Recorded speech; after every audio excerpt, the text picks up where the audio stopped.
নমস্কার বন্ধুরা, আধ্যাত্মিক বাণী চ্যানেলে জানাই আপনাদের স্বাগত। ভারতীয় দর্শন শাস্ত্র এবং বিভিন্ন দেবদেবীর পূজা অর্চনার পদ্ধতি এই চ্যানেলের মূল আলোচনার বিষয়বস্তু। বন্ধুরা, আমাদের চারপাশে এমন অনেক লোকজন আছে যারা একদিনও মাছ মাংস ছাড়া ভাত খেতে পারেন না। আপনারাও হয়তো দেখে থাকবেন, এটা খুবই সাধারণ একটা ঘটনা। সেই মানুষগুলোই হয়তো বলে থাকে কোথায় বলা আছে মাছ মাংস খাওয়া যাবে না। কিছু কিছু লোকেদের থেকে এই ধরনের কথা আমরা প্রায়ই শুনতে পাই, কিন্তু যারা অন্তত এই সত্যতা উপলব্ধি করতে পেরেছেন যে আসলে সনাতন ধর্মাবলম্বী হিসেবে, অর্থাৎ বৈদিক শাস্ত্রের জ্ঞান যদি থেকে থাকে, তাহলে মাছ মাংস ভক্ষণ করবেন না।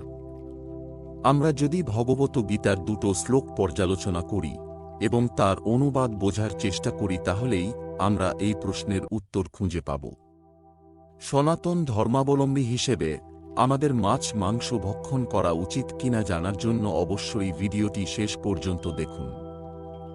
তবে বিস্তারিত আলোচনার আগে আপনি যদি চ্যানেলে নতুন হয়ে থাকেন, তাহলে এই ধরনের আরও ভিডিও পাওয়ার জন্য অবশ্যই চ্যানেলটিকে সাবস্ক্রাইব করে রাখুন এবং ভিডিওটি থেকে যদি আপনি সমৃদ্ধ হন, তাহলে অবশ্যই ভিডিওটিতে একটি লাইক এবং আপনজনের মধ্যে শেয়ার করে দেবেন।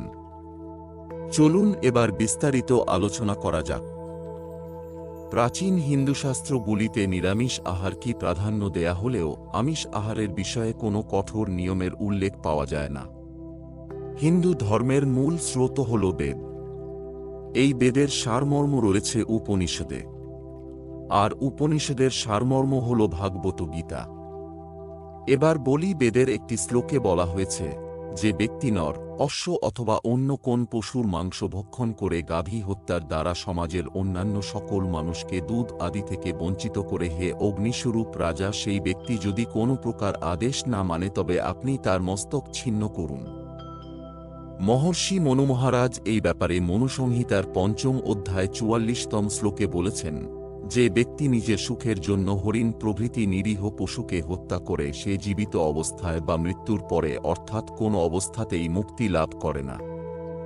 এরূপ অসংখ্য শ্লোক সুক্তবেদ ও অন্যান্য শাস্ত্রগুলিতে উল্লেখ করা হয়েছে। এবার বলি, শ্রীমদ্ভগবত গীতায় আমিষ ভোজন নিয়ে কি বলা হয়েছে তা আলোচনা করব।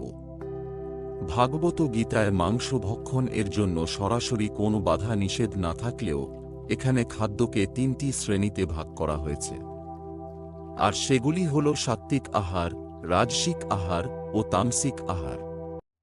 এই ৩ প্রকার খাদ্য গ্রহণে মানুষের মনে কিরূপ প্রভাব পড়ে তা মূল তুলে ধরা হয়েছে। সুস্থ, স্বাভাবিক, মহান ও উদার ব্যক্তি হয়ে ওঠার জন্য আবশ্যক।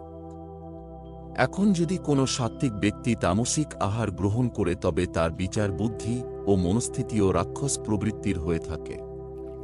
তামসিক আহার মূলত রাক্ষস, পিশাচ ও অসুর শ্রেণীর জীবের খাদ্য হওয়ায় তামসিক আহারের উপর অনেক বিধি নিষেধ দেখা যায়। এছাড়াও আমরা যদি প্রত্যেক দিন গীতার একটি করেও হলে শ্লোক পাঠ করি, তাহলে নিশ্চয়ই ভগবানের মুখনিসৃত বাণীর এই গূঢ় তথ্য অনুধাবন করতে পারব। ভগবত গীতার ৩য় অধ্যায়ের ১২ নম্বর শ্লোকে ভগবান বলছেন, ইষ্টান ভোগান হি বো দেবা দাসন্তে যজ্ঞভাবিতা তৈর্দত্তান প্রদায়ভ্য ভুমুক্তেস্তেনেৎস। অনুবাদ, যজ্ঞের ফলে সন্তুষ্ট হয়ে দেবতারা তোমাদের বাঞ্ছিত ভোগ্যবস্তু প্রদান করবেন, কিন্তু দেবতাদের প্রদত্ত বস্তু তাদের নিবেদন না করে যে ভোগ করে সে নিশ্চয়ই চোর। এই শ্লোক থেকে এখানে বোঝাই যাচ্ছে যে আমরা যা কিছুই ভোগ করছি তা ভগবানকে নিবেদন না করে যদি ভোগ করা হয়, তাহলে তা চোরের সমান। এবার এখানে একটি কথায় উঠে আছে যে আমরা কি মাছ মাংস ভগবানকে ভোগ হিসেবে নিবেদন করতে পারব? না, আমরা কেবল ভগবানকে সাত্ত্বিক আহারই ভোগ হিসেবে নিবেদন করতে পারব।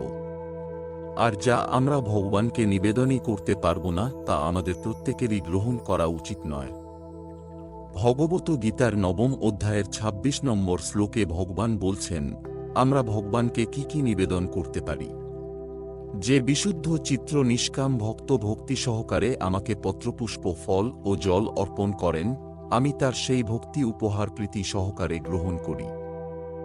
অর্থাৎ এখানে কিন্তু ভগবান মাছ মাংস আদির কথা বলেননি।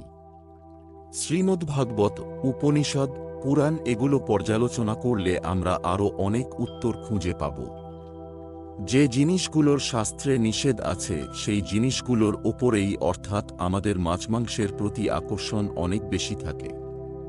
কিন্তু সেই সাথে সাথে আমাদের এই জ্ঞানটাও রাখা উচিত যে শাস্ত্রবিরোধী এই খাবারগুলি খাওয়ার ইচ্ছে থাকা উচিত নয়।